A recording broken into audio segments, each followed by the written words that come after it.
Good morning dear student. आज हम लोग एरोमेटिक एल्डिहाइड एंड कीटोन की बात कर रहे हैं। एरोमेटिक एल्डिहाइड कीटोन में आप जानेंगे कि एरोमेटिक का शाब्दिक अर्थ होता है कि बेंजीन जैसी संरचना वाला यौगिक। यदि बेंजीन जैसी संरचना वाला यौगिक आपने देखा तो उसमें एक CHO जोड़ देंगे तो क्या हो जाएगा, एरोमेटिक एल्डिहाइड। और एरोमेटिक एल्डिहाइड श्रेणी का जो प्रथम सदस्य होता है उसे बोलते हैं क्या, बेंजल्डिहाइड। क्या बोलते हैं, बेंजल्डिहाइड।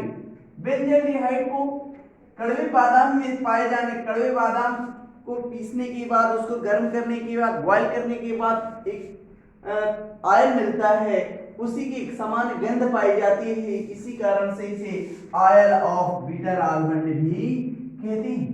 अब बनाने की बात आती है प्रयोगशाला विधि में। तो प्रयोगशाला विधि में बेंजील क्लोराइड, बेंजील क्लोराइड क्या होता है, एरोमेटिक। आपने बेंजीन बनाया, उसमें 5 श्रृंखला CH2 जोड़ते हैं, उसमें Cl ले लेते हैं, इसी का नाम होता है बेंजील क्लोराइड। और बेंजील क्लोराइड को कॉपर नाइट्रेट के साथ या लेड नाइट्रेट के साथ उबाल देंगे निष्क्रिय माध्यम में, मतलब कार्बन डाइऑक्साइड की उपस्थिति में, तो हमारा बन जाता है बेंजल्डिहाइड, क्यूप्रिक क्लोराइड और HNO2। जो HNO2 बनता है वो अस्थायी नाइट्राइट होता है, वो तुरंत टूट जाता है। किसमें टूट जाता है, यदि आपने HNO2 पाया है तो ये 5 से 6 सेकंड ही रिएक्टिव रहता है, इसके बाद इनरिएक्टिव हो जाता है क्योंकि तुरंत अपने नाइट्रोजन के ऑक्साइडों में टूट जाता है। NO2 में टूट जाता है, NO में टूट जाता है और जल बाहर निकल जाता है। समीकरण संतुलित है, आप देख पा रहे हैं। तो ये हुआ एरोमेटिक एल्डिहाइड बनाने की प्रयोगशाला विधि। प्रयोगशाला में कैसे बनाते हैं इस पर ध्यान दें। गोलपेंदी का फ्लास्क लेते हैं, ये आपको विधि आती नहीं है बनाने के लिए, केवल समझना है। गोलपेंदी का फ्लास्क होता है, गोलपेंदी के फ्लास्क में आप बेंजीन क्लोराइड को लेते हैं, उसमें पश्चवाही नलिका से कार्बन डाइऑक्साइड गैस प्रवाहित करते हैं, इसमें कॉपर नाइट्रेट रख लेते हैं मिश्रण के साथ। इसके साथ बेंजील क्लोराइड के साथ कॉपर नाइट्रेट लेना चाहें, जो लेड नाइट्रेट लेना चाहें, मिश्रण के साथ रख लेते हैं। रखने के बाद क्योंकि ये जली विलयन के रूप में होता है तो बेंजील क्लोराइड के साथ मिसेबल नहीं होता, क्योंकि सभी एल्किल जो क्लोराइड्स होते हैं वो जल में अविलीन होती हैं, तो एक आयल और दो सेपरेटिंग मिश्रण के रूप में रहता है। तो इसको अच्छे से उबालते हैं। जब आप उबालेंगे, इसमें उबालते समय एक ध्यान रखेंगे, इसमें कंडेंसर का इस्तेमाल नहीं करना है, इसमें रिफ्लक्स का इस्तेमाल करना है। रिफ्लक्स क्या होता है तो हमने आपको रीमन टीमन अभिक्रिया में भी बताया था। एक वायु संधारित्र होता है, मतलब वायु संघनित्र होता है, उसमें एयर चढ़ती है ऊपर, पूरा का पूरा वाष्प ऊपर जाता है, एयर की उपस्थिति में आता है, ठंडा होकर फिर से वापस उसी पात्र में आ जाता है, इसी को रिफ्लक्स बोलते हैं। तो रिफ्लक्स के साथ बहुत ज्यादा गर्म करने के बाद आपको इस पात्र में कड़वे बादाम की गंध जैसी तेल जैसा द्रव मिलेगा, उसी को बोला जाता है बेंजल्डिहाइड। आज हम फिर दूसरा हम पढ़ते हैं बेंजल्डिहाइड बनाने की अन्य विधियां।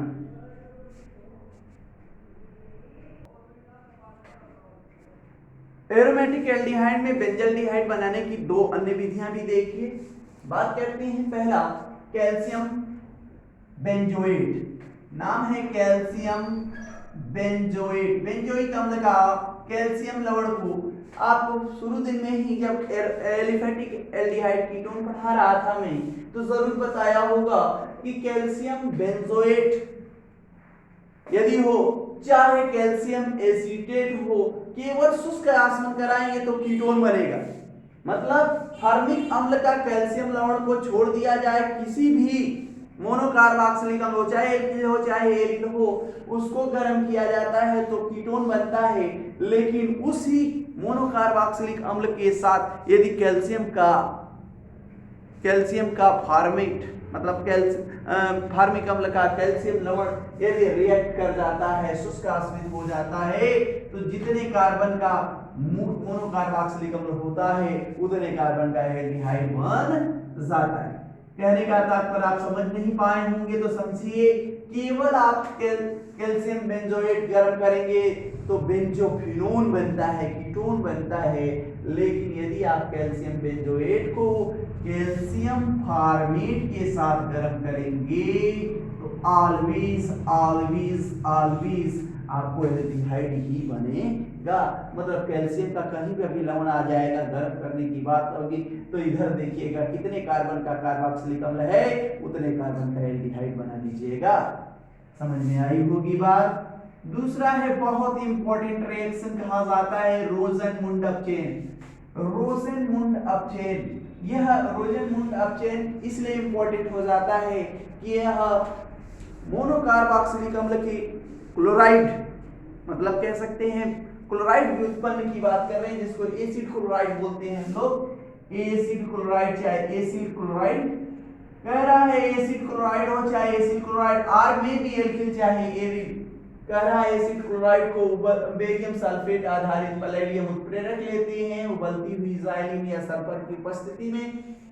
जब हाइड्रोजन द्वारा अपचयित कराते हैं तो एसिड क्लोराइड एल्डिहाइड में तो अपचयित हो जाता है, लेकिन एल्डिहाइड एल्कोहल में अपचयित नहीं हो पाता। क्यों नहीं होता? क्योंकि यहाँ बेरियम सल्फेट या सल्फर की जो उपस्थिति है वो इसके लिए पैलेडियम के लिए विष का कार्य करता है, उत्प्रेरक विष का कार्य करता है। जब विष का कार्य करेगा तो उत्प्रेरक की सक्रियता नष्ट हो जाएगी और वह एल्कोहल में अपचयित नहीं होगा। इसको पिछली कक्षा में हमने पढ़ाया था। तो यहाँ पर हमने क्या लिया है, बेंजोइल क्लोराइड लिया है, और यदि आपने रोजनमुंड रिडक्शन रिएजेंट रखा है तो आपका बेंजाल्डिहाइड बन जाएगा। नोट कर लें।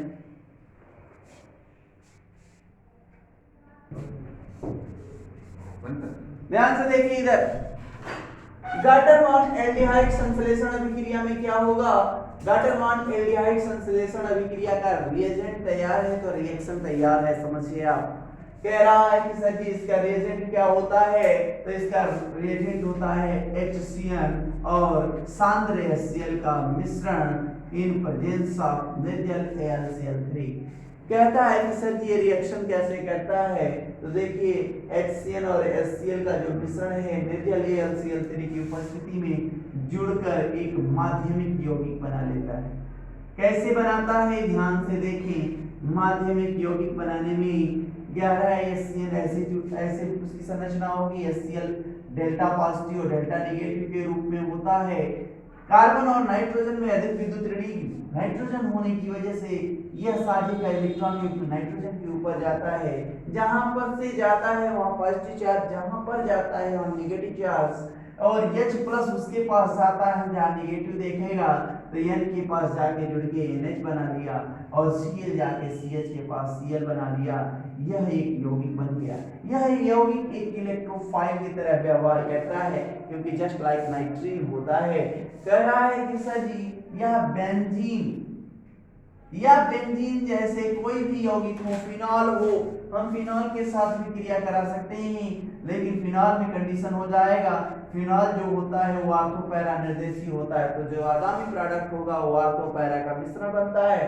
तो यहाँ पर आप दोनों के साथ दिखा सकते हो।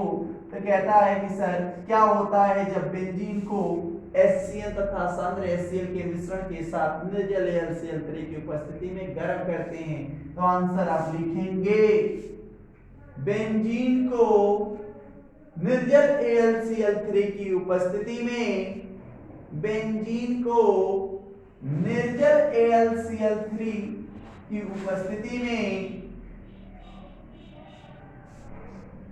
निर्जल AlCl3 की उपस्थिति में HCl व HCl के मिश्रण के साथ, HCl और HCl के मिश्रण के साथ गरम करने पर एक माध्यमिक यौगिक बनता है।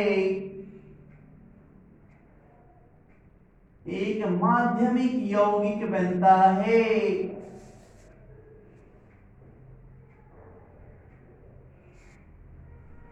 जिसका जल अपघटन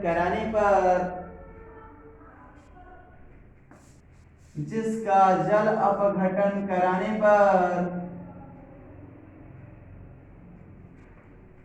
बेंजल्डिहाइड बन जाता है।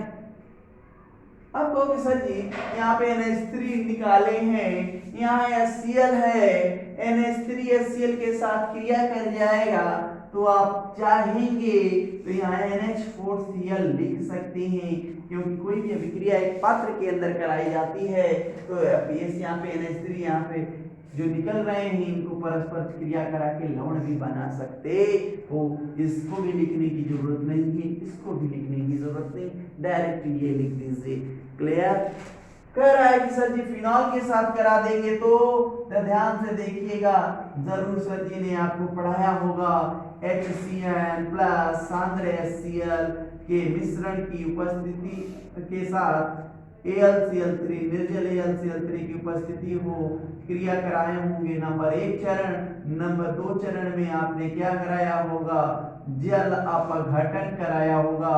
तो दो तरह का मिश्रण बनता है, एक आर्थो हाइड्रोक्सी बेंजल्डिहाइड बनाया होगा आपने, और एक आपने पैरा हाइड्रोक्सी बेंजल्डिहाइड बनाया होगा।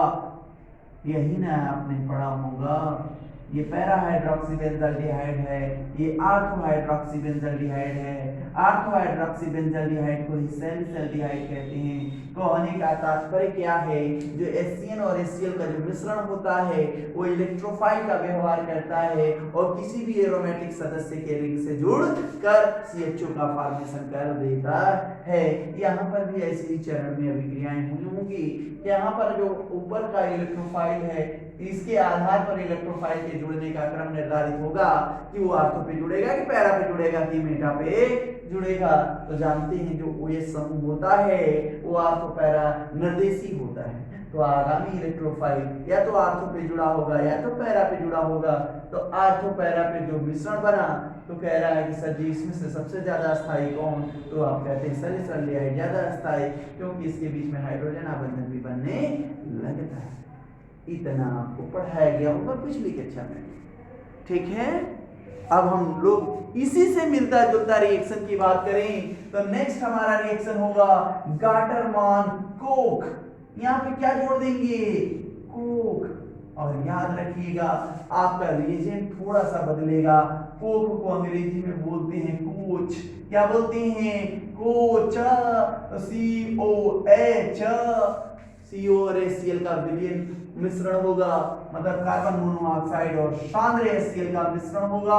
निर्जल AlCl3 होगा और मां के कोख में बच्चा प्रेशर के साथ रहता है, दबाव के साथ रहता है।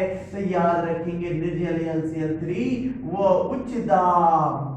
यहाँ पर एक नया टर्म्स जुड़ गया, ये रिएजेंट तैयार रखेंगे गाटरमान कोक एल्डिहाइड संश्लेषण। इस रिएजेंट में भी आपका कार्बन जो बेंजल्डिहाइड है उसका ये H हटाकर वहां पर इलेक्ट्रोफाइल CO जाके जुड़ता है और इसी H के साथ जुड़कर CHO बना लेता है। तो कैसे प्राप्त करोगे, बेंजीन से बेंजल्डिहाइड जस्ट रिएक्शन करा देंगे गाटरमान कोक एल्डिहाइड संश्लेषण अभिक्रिया, चाहे गाटरमान एल्डिहाइड संश्लेषण अभिक्रिया, दोनों में आप बेंजीन से बेंजल्डिहाइड बनाते हैं। उस रिएक्शन को देखते हैं हम लोग। गाटरमान कोक एल्डिहाइड संश्लेषण अभिक्रिया में देखिए, निर्जल AlCl3 की उपस्थिति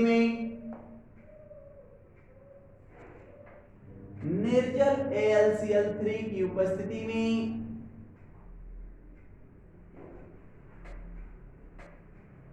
उच्च दाब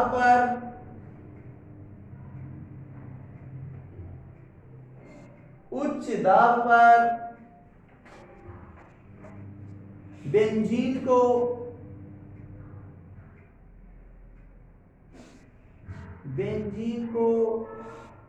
कार्बन मोनोऑक्साइड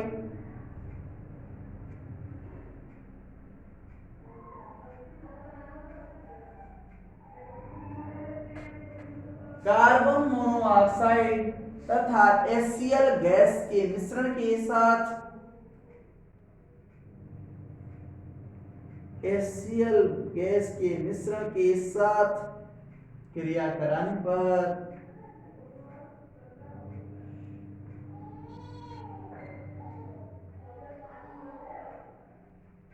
HCl मिश्रण के साथ क्रिया कराने पर बेंजल्डिहाइड बनता है। बेंजल्डिहाइड बनता है। इस अभिक्रिया में जो HCl है एक माध्यम का कार्य करेगा, मात्र उत्प्रेरक भी बोल सकते हैं, क्योंकि इसमें उत्प्रेरक के रूप में और भी एक पदार्थ लिया जाता है, लेकिन उसका बहुत ज्यादा जिक्र नहीं किया जाता है। आसानी से हम लोग गाटर मान को निर्जल HCl3 से ही चिल्ला चिल्ला के पढ़ा लेते हैं, लेकिन इसमें एक माध्यम और भी होता है, that is called cuprous chloride, sorry cupric chloride, CuCl2। इसकी उपस्थिति होती है, लेकिन ये बहुत माइन्यूट मात्रा में, बहुत कम मात्रा में होती है, जो माध्यम के HCl को खा जाती है, कहते हैं ऐसा, लेकिन ऐसा कुछ भी नहीं। आप समझेंगे यहाँ पर HCl को इधर भी लिख सकते हैं और इधर भी लिख सकते हैं, ना समझते हैं तो इसको एरो के ऊपर रख सकते हैं। रिएक्शन आपका कार्बन मोनोऑक्साइड और बेंजीन के साथ ही होगा, लेकिन याद रखते हैं कोख से कोच, अचकोच से CO और HCl का मिश्रण निर्जल HCl3 उच्च दाब, यही कहलाएगा गाटरमान कोख एल्डिहाइड संश्लेषण अभिक्रिया। यह अभिक्रिया गाटरमान कोख एल्डिहाइड संश्लेषण अभिक्रिया कहलाती है।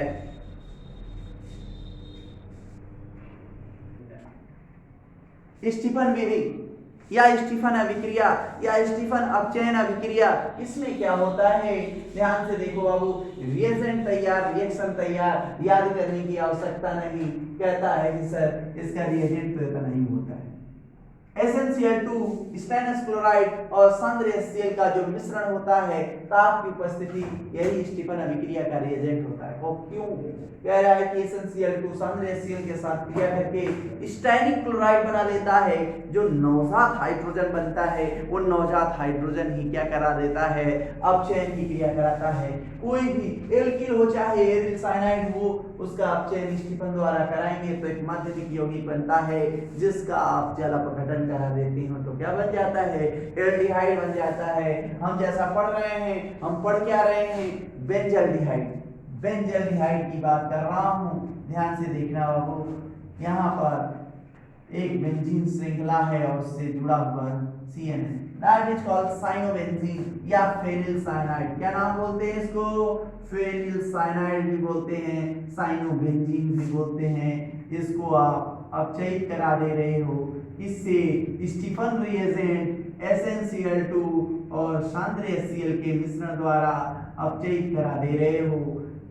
अब अपचयित कराने के बाद क्या बना होगा, एक इंटरमीडिएट बना होगा, जस्ट लाइक कॉम्प्लेक्स, इसको कॉम्प्लेक्स बोल सकते हो, जटिल होता है, CH double bond NH, just वही वाला उत्पाद बनता है जैसा कि आपने गाटरमान एल्डिहाइड संश्लेषण में पढ़ा होगा, और इसका हम क्या कराते हैं, जल अपघटन कराते हैं।